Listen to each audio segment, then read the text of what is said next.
কাদের জীবন দুনিয়াতে সফল, আখিরাতে সফল, কারা দুনিয়াতে ব্যর্থ, আখিরাতে জাহান্নামে যাবে। ভাইরা আমার, তাই আল্লাহ রাব্বুল আমিন বলেছেন সূরা আল ইমরান 133 এবং 134 নম্বর আয়াতে কারিমা তেলাওয়াত করেছি। কত আয়াত? 133 এবং 34। সূরা আল ইমরান 4 পারা 14 রুকু, এখান থেকে দুইটি আয়াতে কারিমা তেলাওয়াত করছি। আল্লাহ রাব্বুল বলেন ওয়াসারিউ ইলা মাগফিরাতিম মির রাব্বিকুম ওয়া জান্নাতিন আরদুহাস সামাওয়াতু ওয়াল আরদ। আল্লাহু আকবার। কি বুঝতেছেন কথা? আল্লাহ রাব্বুল বলেন ওয়াসারিউ, তোমরা দৌড়াও, তোমরা প্রতিযোগিতা করো, তোমরা অ্যাডভান্স করো ইলা মাগফিরাতিম মির রাব্বিকুম, তোমাদের প্রতিপালকের, তোমাদের রবের, তোমার আল্লাহর ক্ষমার দিকে দৌড়াও। বলেন সুবহানাল্লাহ। কোন দিকে দৌড়াও? ক্ষমার দিকে দৌড়াই। যেই কাজ করলে, যে আমল করলে আল্লাহ রাব্বুল আমিন, আমি পুরুষ মানুষ আমাকে ক্ষমা করে দিবেন, আমি মহিলা মানুষ আমাকে ক্ষমা করে দিবেন। আর কি করবেন? শুধু ক্ষমাই নয়,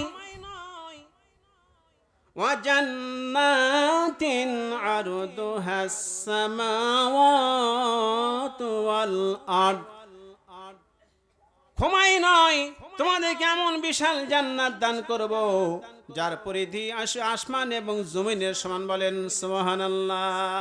উইদ্দাত লিল মুত্তাকিন।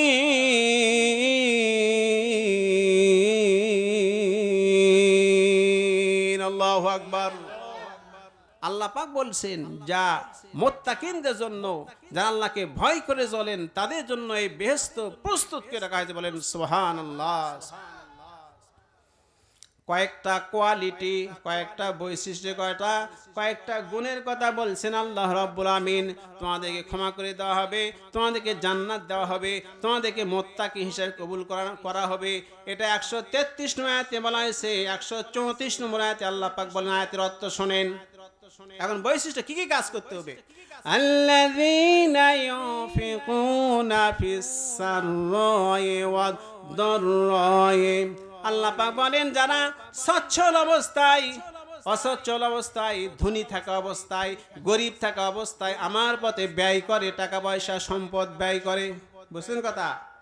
ধনী হোক গরিব হোক, সবাইকে আল্লাহর দ্বীনের জন্য স্যাক্রিফাইস করতে হবে, কুরবানি করতে হবে, অর্থ সম্পদ ব্যয় করতে হবে। আর কি করতে হবে? ওয়াল কাযিমিনাল গায়য,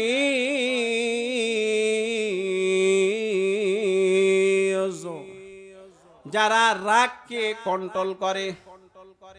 এরা বেহেশতবাসীর বৈশিষ্ট্য। কি কন্ট্রোল করে? রাগ কন্ট্রোল করে, রাগ দমন করে। রাগ শয়তানের কাছ থেকে আসে। কার কাছ থেকে? শয়তানের কাছ থেকে আসে। শয়তান কি বলে? সূরা না খায়রুম মিনহু, আমি আদম আলাইহিস সালামের চাইতে শ্রেষ্ঠ। খালাকতানি মিনান নারে খালাকতাহু মিন তিন, আমাকে আগুন দিয়ে সৃষ্টি করেছে আর হযরত আদম আলাইহিস সালামকে মাটি দিয়ে বানানো হয়েছে। কাজী আগুনের ক্ষমতা শক্তি বেশি, আগুন ঊর্ধ্বমুখী, মাটি চুপ করে বসে থাকে, নড়াচড়া করতে পারে না, শক্তি আমার বেশি। কে বলছে? শয়তান। এই রাগ আসে শয়তানের কাছ থেকে। তাহলে রাগ দমন করা বেহেশতবাসীদের বৈশিষ্ট্য। কে বলতেছেন? আল্লাহ পাক বলতেছেন। আর আমরা রাগ দমন করি না, রাগ বৃদ্ধি করি। বলেন 10 শালাক মার শালাক, জোরে কর নাউজুবিল্লাহ, এই বলে শেষ করে দিই। আল্লাহ পাক বলেন 3 নম্বর বৈশিষ্ট্য ওয়াল আফিনা আনিন নাস, তারা মানুষদেরকে ক্ষমা করে দেয়। অপরাধ করলে, গুনাহ করলে, খারাপ কাজ করলে মানুষকে যারা ক্ষমা করে দেয় তারা হচ্ছে জান্নাতের অধিবাসী। বলেন সুবহানাল্লাহ। আল্লাহ আল্লাহ কি যে মধুর নাম, ধরার তামাম মুনি মুক্তাই হয় না তাহার দাম। আল্লাহ আল্লাহ কি যে মধুর নাম, বলেন মারহাবা। আমার বন্ধুগণ, আল্লাহ পাক বলছেন আমার ক্ষমার দিকে দৌড়াও। আমরা দৌড়াচ্ছি চেয়ারম্যান হওয়ার জন্য। কি হওয়ার জন্য? কেউ চেয়ারম্যান হওয়ার জন্য, কেউ মেম্বার হওয়ার জন্য, কেউ ডাক্তার হওয়ার জন্য, কেউ ইঞ্জিনিয়ার হওয়ার জন্য, কেউ ব্যবসায় লাভ করার জন্য দৌড়াচ্ছে, কেউ চাকরির জন্য দৌড়াচ্ছে, কেউ কৃষিক্ষেত্রে দৌড়াচ্ছে, বিভিন্ন পেশায় দৌড়াচ্ছে না? কেউ এখন এই যে সামনে নির্বাচন, এমপি হওয়ার জন্য দৌড়াচ্ছে। কথা ঠিক না বা ঠিক? আমার বন্ধুগণ, আল্লাহ পাক বলছেন আমার ক্ষমার দিকে দৌড়াও। তাফসিরে এসেছে সারিউ ইলা আদাইল ফারাইজ, ফরজ ইবাদত পালনের জন্য দৌড়াও। সারিউ ইলা তাকবীরিল ওলা, প্রথম তাকবীর ধরার জন্য তোমরা দৌড়াও। সারিউ ইলাল ইসলাম, ইসলামের দিকে দৌড়াও। সারিউ ইলাল জিহাদ, জিহাদের দিকে দৌড়াও। সারিউ ইলা তওবা, তওবার দিকে দৌড়াও। তওবা তার দৌড়া মানে কি? তওবা করো, চোখের পানি ফেলো, বলেন সুবহানাল্লাহ। আমার বন্ধুগণ, তাই আল্লাহ রাব্বুল আমিন বলেন তোমরা আমার ক্ষমার দিকে দৌড়াও। আল্লাহ রাসূল সাল্লাল্লাহু আলাইহি ওয়াসাল্লাম বলেন ও আমার সাহাবীরা, আল্লাহর ক্ষমা ছাড়া তোমরা আমল দিয়ে জান্নাত পাবে না। আল্লাহর ক্ষমা ছাড়া আমল দিয়ে জান্নাত পাওয়া যাবে না, আল্লাহর রহম ছাড়া পাওয়া যাবে না। সাহাবায়ে কেরাম বলে ইয়া রাসূলুল্লাহ, হে আপনি কি তাই? নবীজি বলেন হ্যাঁ আমিও তাই, আল্লাহর ক্ষমা ছাড়া আমিও জান্নাত পাবো না। তবে আল্লাহর রহমত আমার চতুর্দিকে আমাকে ঘেরাও করে আছে, বেষ্টন করে আছে, বলেন সুবহানাল্লাহ। আমার বন্ধুগণ, বনি ইসরাইল একটা লোক 1000 বছর হায়াত পেয়েছিল। কত বছর? 1000 বছর হায়াত পেয়েছিল। হাসরের ময়দান আল্লাহ রাব্বুল আমিন সে 1000 বছরে ভালো ভালো কাজ করেছে। আল্লাহ পাককে লোকটি বলে রব্বুল আমিন আমার কি অবস্থা? তখন আল্লাহ পাক বলে হে বান্দা তুমি জান্নাতে চলে যাও। কোথায় যাও? জান্নাতে চলে যাও। কত বছর হায়াত পেয়েছিল? 1000। আমাদের 20টা মানুষ যত বছর হায়াত পেয়ে থাকে, এই রকম ওই একটা লোক বনি ইসরাইল পেয়েছিল হায়াত, জান্নাতের দিকে যেতেছে। মনে মনে ভাব এসেছে আহারে আল্লাহ তো আমাকে বেশি কিছু করলো না। এই অহংকার আসার কারণে আল্লাহ রাব্বুল আমিন ফেরেশতাকে বলে ও ফেরেশতারা, ওই লোকটাকে আমার কাছে ডেকে আনো। ডেকে আনা হলো। ফেরেশতাদেরকে রব্বুল আমিন নির্দেশ দিলেন এই লোকটাকে সবচাইতে জাহান্নামের শাস্তি যেই জায়গায় বেশি সেই জায়গায় তাকে নিয়ে যাও। তাকে নিয়ে যাওয়া হলো। জাহান্নামের উত্তাপে তার অত্যন্ত সে পিপাসিত হয়েছে। ফেরেশতাদেরকে বলতেছে ফেরেশতারা আমাকে 1 গ্লাস পানি দাও। বুঝতেছেন কথা? 1 গ্লাস পানি দাও, আমার কলিজা ফেটে যেতেছে। জাহান্নামের আছে গরমে আমি গরম সহ্য করতে পারছি না, পানি দাও 1 গ্লাস। ফেরেশতা বলতেছেন ও বান্দা তুমি 1000 বছর ইবাদত করছো, 500 বছরের ইবাদতের সওয়াব সব আমাদেরকে দিতে হবে। ফেরেশতা আমাদেরকে দিতে হবে, তাহলে 1 গ্লাস ঠান্ডা পানি দিয়ে দিব। কথা বুঝতেছেন ভাইরা আমার? তখন ওই লোকটি জান বাঁচানোর জন্য 500 বছরের আমল ফেরেশতাদেরকে দিয়ে দিলেন। ফেরেশতারা যেখান থেকে হোক 1 গ্লাস ঠান্ডা পানি এনে তাকে দিয়ে দিল। লোকটি পানি পান করলেন, ঠান্ডা পানি, বলেন সুবহানাল্লাহ। আবার তাকে জাহান্নামের দিকে নিয়ে যাওয়া হচ্ছে তাড়িয়ে। আবার কিছু দূর যাওয়ার পর পেশাবের বেগ এসেছে। পানি খেলে পেশাব আসে না? পেশাব লাগে না? আমার বন্ধুগণ, লোকটি বলতেছে ফেরেশতারা প্রস্রাবখানা নিয়ে যাও। ফেরেশতা বলতেছে এই আল্লাহর বান্দা এখানে কোনো প্রস্রাবখানা নাই, পেশাবের জায়গা নাই, তবে হ্যাঁ তোমাকে দিতে পারি, শর্ত আছে। বাকি 500 বছরে যে আমল তোমার আছে ওই আমলগুলি আমাদেরকে দিতে হবে। এই কথা কে বলতেছেন? আমার আপনার নবী মুহাম্মদ রাসূলুল্লাহ সাল্লাল্লাহু আলাইহি সাল্লাম সাহাবায়ে কেরামদের সামনে কথা বলতেছেন। আমার বন্ধুগণ, কিতাব এসেছে পেশাবের চাপ পড়লে কি রকম অবস্থা।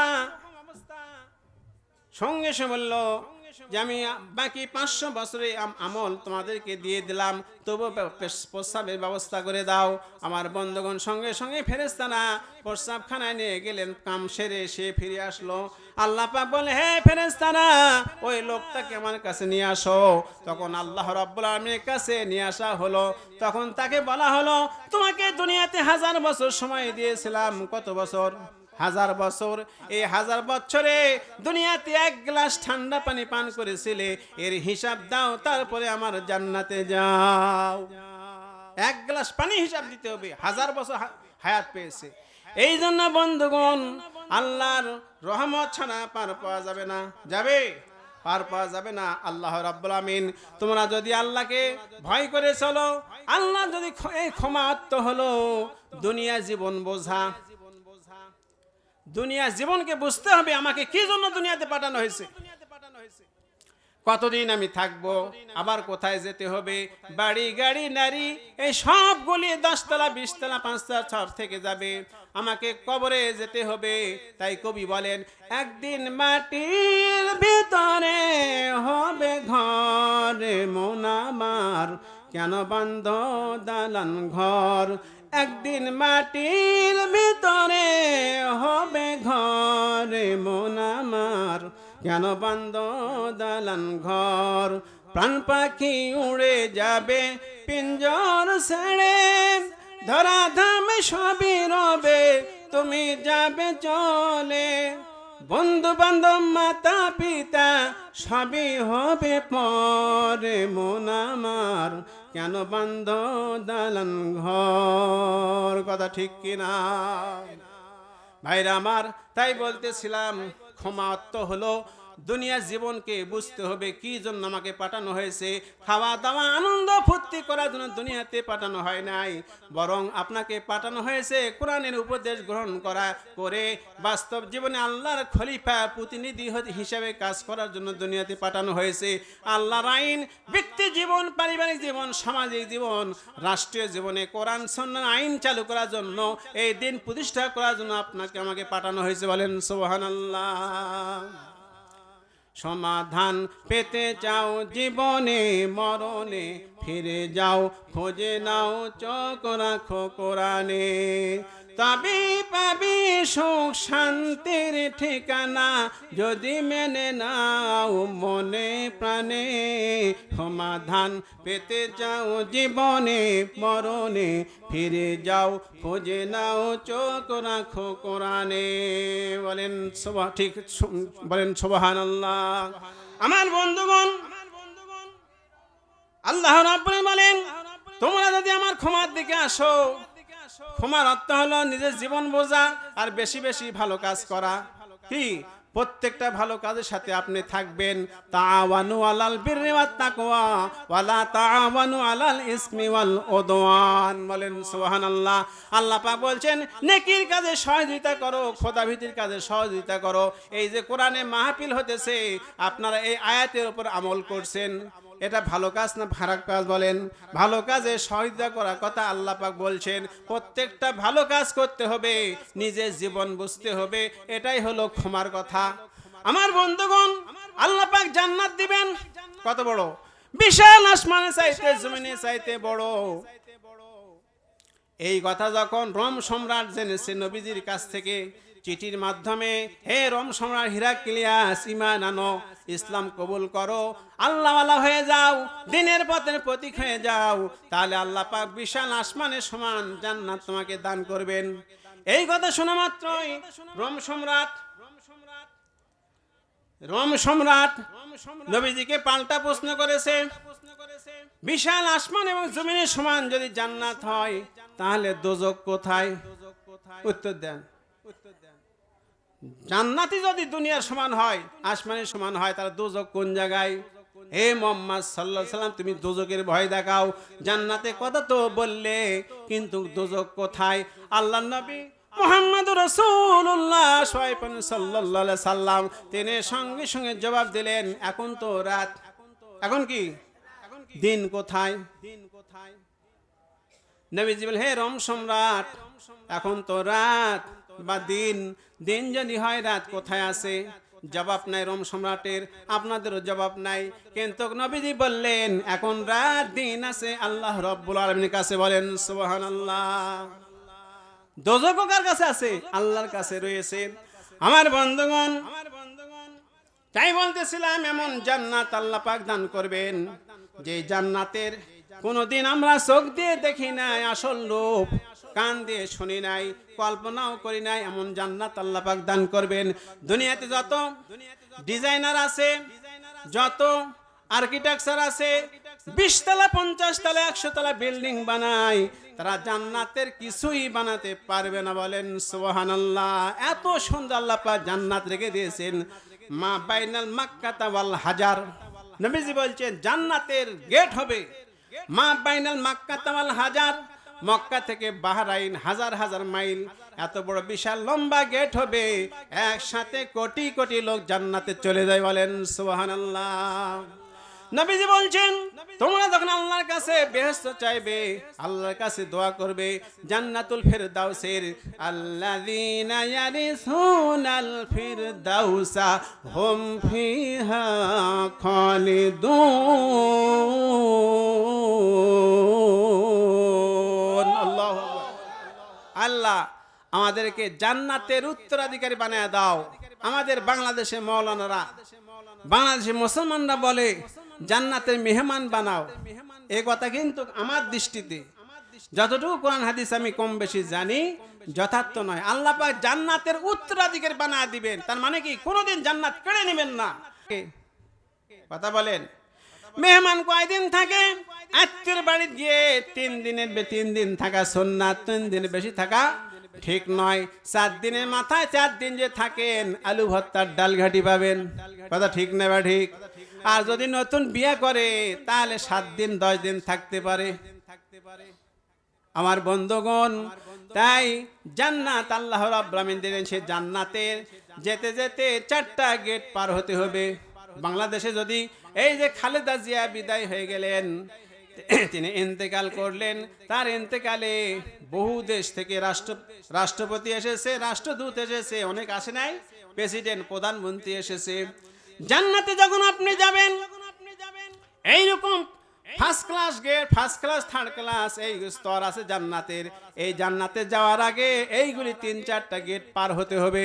আমার বন্ধুগণ, তখন প্রথম গেটে গিয়েই গেটের সৌন্দর্য দেখে আপনি অজ্ঞান হয়ে যাবেন, সেন্সলেস হয়ে যাবে। আর এত সুন্দর গেট, তখন সে মনে করবে এটাই জান্নাত। ফেরেশতারা বলবেন না না, এটা জান্নাত নয়। ওয়াসিকাল্লাযীনা তাকাউ রাব্বাহুম ইলাল জান্নাতি যুমারা। আল্লাহু আকবার। আল্লাহ পাকে ফেরেশতারা জান্নাতীদেরকে তাড়ায় নিয়ে যাবে, ওয়েলকাম করবে, স্বাগতম জানাবে, আসো চলো। দ্বিতীয় গেটে গিয়ে জান্নাতীরা জান্নাতের সৌন্দর্য দেখে অবাক হয়ে যাবে। গেটের সামনে বিশাল বিশাল নদী, সাগর, সমুদ্র, সাগর এবং বিশাল বিশাল গাছপালা, ফুল ফলাদি, পাখি কিচির মিচির করতেছে, এত সুন্দর ঘ্রাণ আসতেছে, ফলের গন্ধ, ফুলের গন্ধ, মন ভরে যায়। ওখানে সে অবাক হয়ে যাবে। ফেরেশতারা বলবেন ও আল্লাহর জান্নাতীরা, এটা জান্নাত না, জান্নাত আরো সামনে। বলেন সুবহানাল্লাহ। তৃতীয় গেট পার হয়ে যাবে, চতুর্থ গেটে যাবে।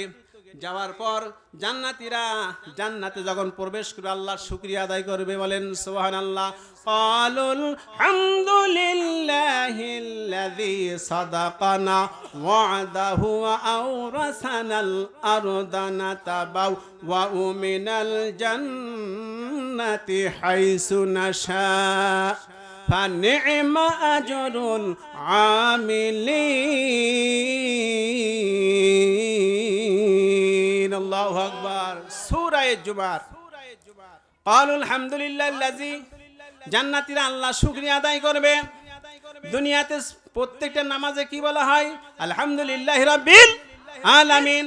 জান্নাতে আলহামদুলিল্লাহিল্লাযী বলা পড়বে বেরেস্তিরা, সেই আল্লাহ শুকরিয়া আদায় করছি যিনি তার ওয়াদা আমাদের সাথে পালন করছেন। বলেন সুবহানাল্লাহ।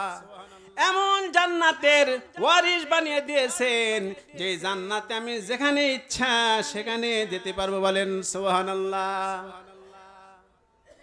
মালিক তুমি জান্নাতে আমায় একটি ঘর বানিয়ে দিও, যেদিন বিভীষিকাময় সেদিন তোমার প্রতি বেশি করে নিও মালিক তুমি জান্নাতে আমায় একটি ঘর বানিয়ে দিও বলে আমিন। জান্নাতে ঘর চান না ভাইরা আমার, বন্ধুরা আমার? জান্নাতীরা জান্নাতে প্রবেশ করার পর শুকরিয়া আদায় করবেন। আল্লাহ পাক বলেন ফানিমা আজরুল আমিলিন, যারা দুনিয়াতে আমল করবে তাদের আজরা, তাদের প্রতিফল, তাদের বদলা কত সুন্দর, বলেন সুবহানাল্লাহ। আমার বন্ধুগণ, জান্নাতে ঢোকার পর তাদের প্রথম খাবার হবে মাছের কলিজা দিয়ে ভুনা দিয়ে খাওয়ানো হবে, বলেন সুবহানাল্লাহ। মিট আইটেম থাকবে, ফিশ আইটেম থাকবে, স্যুপ আইটেম থাকবে, পায়েস আইটেম থাকবে, বলেন সুবহানাল্লাহ। কত খাবেন? এটাকে বলে পারফেক্ট ডিনার। 7 স্টার আছে না বাংলাদেশে? বিভিন্ন জায়গায় জান্নাতে 40-50 রকমের খাবার দেওয়া হবে, সব খাবে, বলেন সুবহানাল্লাহ। বয়স হবে 30 থেকে 33 বছর যুবক, আর লম্বা হবে 60 হাত, বলেন সুবহানাল্লাহ। একটা খুরমা খেজুর হবে 12 হাত লম্বা, বলেন সুবহানাল্লাহ। কত হাত? হাই রে, আমরা ছোট মানুষ, 12 হাত খেজুর কেমনে খাবো? আপনি তো ছোট থাকবেন না, আপনি 60 হাত লম্বা হবেন। জান্নাতের হুরেরা এত সুন্দর, তাদের শরীরের মধ্যে যে রগ আছে, রগের মধ্যে যে রক্ত আছে, এই রক্ত বাইরে থেকে দেখা যাবে, বলেন সুবহানাল্লাহ।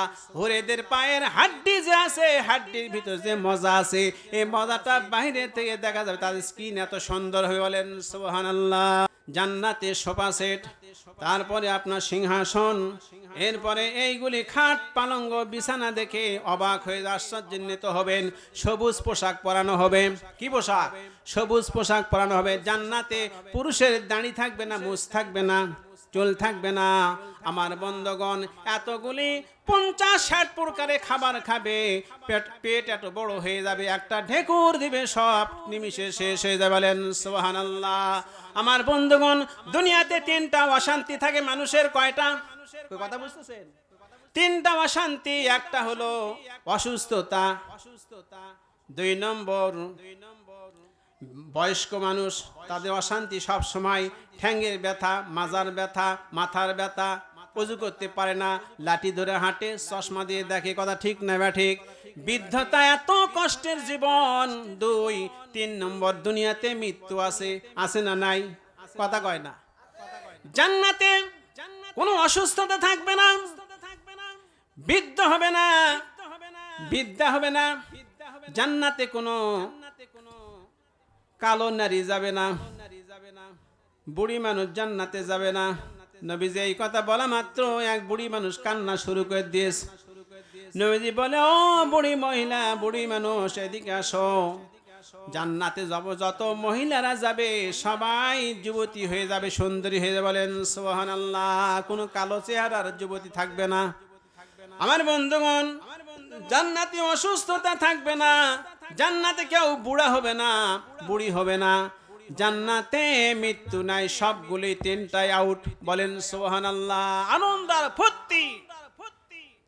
এক লোক বলে, হুজুর আমি দুনিয়াতে সিগারেট খাই, জান্নাতে গেলে কি সিগারেট খাওয়া যাবে নাকি? তখন এক হুজুর ওয়াজ করতেছেন, তাকে প্রশ্ন করছে। হুজুর বলছেন, আল্লাহ পাক যেহেতু বলছেন আল্লাহুম্মা ইয়াদ্দাউন, জান্নাতে যা চাবে তাই পাবে। সূরা ইয়াসিন এসেছে আল্লাহুম্মা ইয়াদ্দাউন, যা চাবে তাই পাবে। আমি সিগারেট চাই, সিগারেট পাবো নাকি? হুজুর জবাব দিয়েছেন, জান্নাতে এত নাজ নিয়ামত, ফল ফলাদি আপনার মুখের কাছে আসবে, হাত দিয়ে ধরা লাগবে না, শুধু খাবেন আর হা করবেন, মুখের ভিতরে চলে যায়, বলেন সুবহানাল্লাহ। পাখির গোশত খাওয়ার নিয়ত করবেন, ওয়ালাহমি তাইরিম মিম্মা ইয়াশতাহুন, সূরা ওয়াকিয়া। আল্লাহ পাক বলছেন পাখির গোশত খাওয়ানো হবে, এইগুলো অনেক কিছু দেওয়া হবে। ওই জান্নাতে এত নিয়ামত পাওয়ার পর ওই সিগারেট খাওয়ার চিন্তা মাথার মধ্যে আসবে না, বলেন সুবহানাল্লাহ। আমার বন্ধুগণ, পরিশেষে জাহান্নামীরা জাহান্নামে চলে গেছে, জান্নাতীরা জান্নাতে গেছে। আল্লাহ রাব্বুল আলামিন ডেকে বলবে, ও জান্নাতীরা, তোমার আর কি চাও? তোমরা কিছু চাও? কাকে বলবে? জান্নাতীদেরকে আল্লাহ রাব্বুল আলামিন বলবেন। তখন জান্নাতীরা বলবে, রব্বুল আমিন আমাদেরকে দুনিয়ার কষ্ট থেকে বাঁচাইছেন, জাহান্নামের আগুন থেকে বাঁচাইছেন, আমরা আর কি চাই? আমার বন্ধুগণ, সঙ্গে সঙ্গে আল্লাহ রাব্বুল আলামিন বলবেন, ও আমার বান্দারা, আমি তোমাকে আজকে দেখা দিব। সেই দিন আল্লাহ রাব্বুল আমিন জান্নাতীদেরকে সাক্ষাৎ দিবেন। বলেন সুবহানাল্লাহ। তারা এত আনন্দ অনুভব করবে যেটা আর কোনোদিন করে নাই। বলেন সুবহানাল্লাহ।